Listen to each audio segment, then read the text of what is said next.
राधे राधे दोस्तों, जय श्री कृष्ण। तो आइए श्रवण करते हैं श्रावण मास में 16 सोमवार व्रत कथा। एक बार शिव जी और माता पार्वती मृत लोक पर घूम रहे थे। घूमते घूमते वे विदर्भ देश के अमरावती नामक नगर में आए। उस नगर में एक सुंदर शिव मंदिर था, इसीलिए महादेव जी पार्वती जी के साथ वहां रहने लग गए। एक दिन बातों बातों में पार्वती जी ने शिव जी को चौसर खेलने के लिए कहा। शिव जी राजी हो गए और चौसर खेलने के लिए गए। उसी समय मंदिर का पुजारी दैनिक आरती के लिए आया। पार्वती ने पुजारी से पूछा, बताओ हम दोनों में से चौसर में कौन जीतेगा। वे पुजारी भगवान शिव का भक्त था और उसके मुख से तुरंत निकल पड़ा, महादेव जी जीतेंगे। चौसर का खेल खत्म होने पर पार्वती जी जीत गईं और शिव जी हार गए। पार्वती जी ने क्रोधित होकर उस पुजारी को श्राप देना चाहा, तभी शिव जी ने उन्हें रोक दिया और कहा कि ये तो भाग्य का खेल है, उसकी कोई गलती नहीं है। फिर भी माता पार्वती ने उस कोढ़ी होने का श्राप दे दिया और उसे कोढ़ हो गया। काफी समय तक वो कोढ़ से पीड़ित रहा। एक दिन एक अप्सरा उस मंदिर में शिव जी की आराधना के लिए आई और उसने उस पुजारी कोढ़ को देखा। अप्सरा ने उस पुजारी को कोढ़ का कारण पूछा तो उसने सारी घटना उसे सुना दी। अप्सरा ने उस पुजारी को कहा, तुम्हें इस कोढ़ से मुक्त पाने के लिए 16 सोमवार व्रत करना चाहिए। उस पुजारी ने व्रत करने की विधि पूछी। अप्सरा ने बताया, सोमवार के दिन नहा धोकर साफ कपड़े पहन लेना और आधा किलो आटे से पंजीरी बना लेना। उस पंजीरी के 3 भाग करना। प्रदोष काल में भगवान शिव की आराधना करना। इस पंजीरी के 1/3 हिस्से को आरती में आने वाले लोगों को प्रसाद के रूप में दे देना। इस तरह 16 सोमवार तक यही विधि अपनाना। 17वें सोमवार को 1/4 गेहूं के आटे से चूरमा बना लेना और शिव जी को अर्पित कर लोगों में बांट देना। इसमें तुम्हारा कोढ़ दूर हो जाएगा। इस तरह 16 सोमवार व्रत करने से उसका कोढ़ दूर हो गया और वह खुशी खुशी रहने लगा। एक दिन शिव जी और पार्वती जी दोबारा उस मंदिर में लौटे और उस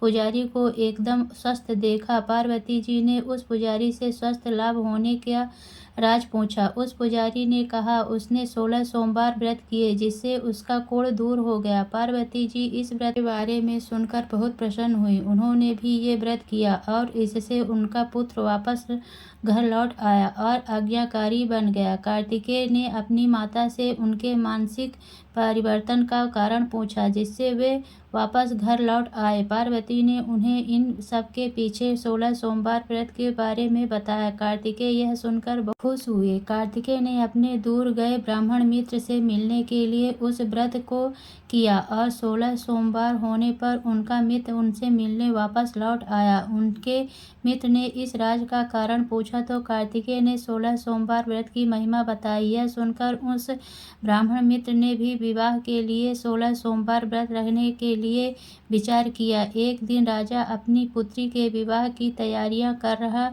था। कई राजकुमार राजा की पुत्री से विवाह करने के लिए आए। राजा ने एक शर्त रखी कि जिस भी व्यक्ति के गले में हाथिनी वरमाला डालेगी उसके साथ ही उसकी पुत्री का विवाह होगा। ब्राह्मण भी वही था और भाग्य से उस हाथिनी ने उस ब्राह्मण के गले में वरमाला डाल दी और शर्त के अनुसार राजा ने उस ब्राह्मण से अपनी पुत्री का विवाह कर दिया।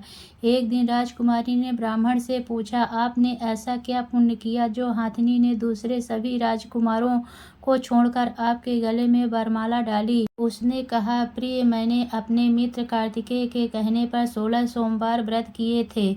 उसी के परिणाम स्वरूप तुम लक्ष्मी जैसी दुल्हन मुझे मिली। राजकुमारी यह सुनकर बहुत प्रभावित हुई और उसने भी पुत्र प्राप्ति के लिए 16 सोमवार व्रत रखा। फलस्वरूप उसके एक सुंदर पुत्र का जन्म हुआ और जब पुत्र बड़ा हुआ तो पुत्र ने पूछा, माँ, आपने ऐसा क्या किया जो आपको मेरे जैसा पुत्र मिला। उसने भी पुत्र को 16 सोमवार व्रत की महिमा बताई। यह सुनकर उसने भी राजपाट की इच्छा के लिए ये व्रत रखा। उसी समय एक राजा अपनी पुत्री के विवाह के लिए वर तलाश कर रहा था तो लोगों ने उस बालक को विवाह के लिए उचित बताया। राजा को उसकी सूचना मिलते ही उसने अपनी पुत्री का विवाह उस बालक के साथ कर दिया। कुछ सालों बाद जब राजा की मृत्यु हुई तो वे राजा बन गया। क्योंकि उस राजा के कोई पुत्र नहीं था, राजपाट मिलने के बाद भी सोमवार व्रत करता रहा। एक दिन 17वें सोमवार व्रत पर उसकी पत्नी को भी पूजा के लिए शिव मंदिर आने को कहा, लेकिन उसने कुछ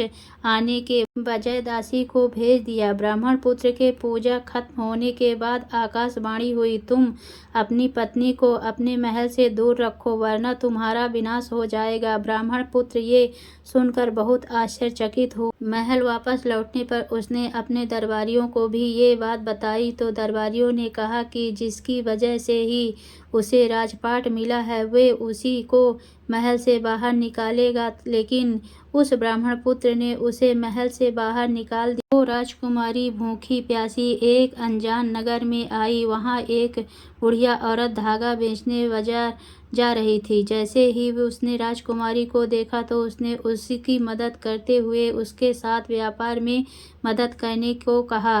राजकुमारी ने भी एक टोकरी अपने सर पर रख ली। कुछ दूरी पर चलने के बाद एक तूफान आया और वो टोकरी उड़कर चली गई। अब वो बुढ़िया औरत रोने लग गई और उसने राजकुमारी को मनहूस मानते हुए चले जाने को कहा। उसके बाद वे एक तेली के घर पहुंची। उसके वहां पहुंचते ही सारे तेल के घड़े फूट गए और तेल बहने लग गया। उस तेली ने भी उसे मनहूस मानकर उसको वहां से भगा दिया। उसके बाद वे एक सुंदर तालाब के पास पहुंची और जैसे ही पानी पीने लगी, उस पानी में कीड़े चलने लगे और सारा पानी धुंधला हो गया।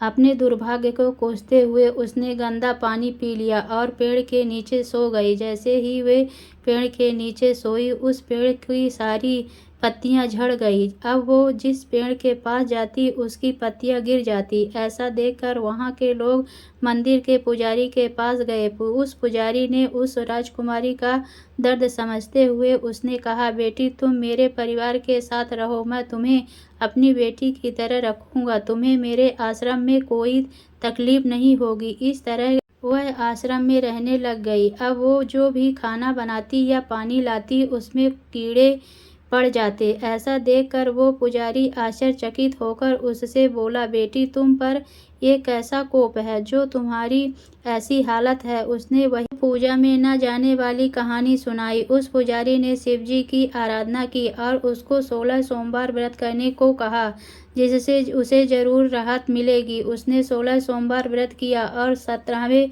सोमवार पर ब्राह्मण पुत्र उसके बारे में सोचने लगा, वह कहाँ होगी, मुझे उसकी तलाश करनी चाहिए। इसीलिए उसने अपने आदमी भेजकर अपनी पत्नी को ढूंढने को कहा। उसके आदमी ढूंढते ढूंढते उस पुजारी के घर पहुंच गए और उन्हें वहां राजकुमारी का पता चल गया। उन्होंने पुजारी से राजकुमारी को घर के जाने को कहा, लेकिन पुजारी ने मना करते हुए कहा, अपने राजा को कहो कि खुद आकर इसे ले जाएं। राजा खुद वहां पर आया और राजकुमारी को वापस अपने महल लेकर आया। इस तरह जो भी यह 16 सोमवार व्रत करता है उसकी सभी मनोकामनाएं पूरी होती हैं। तो बोलिए भोले बाबा की जय।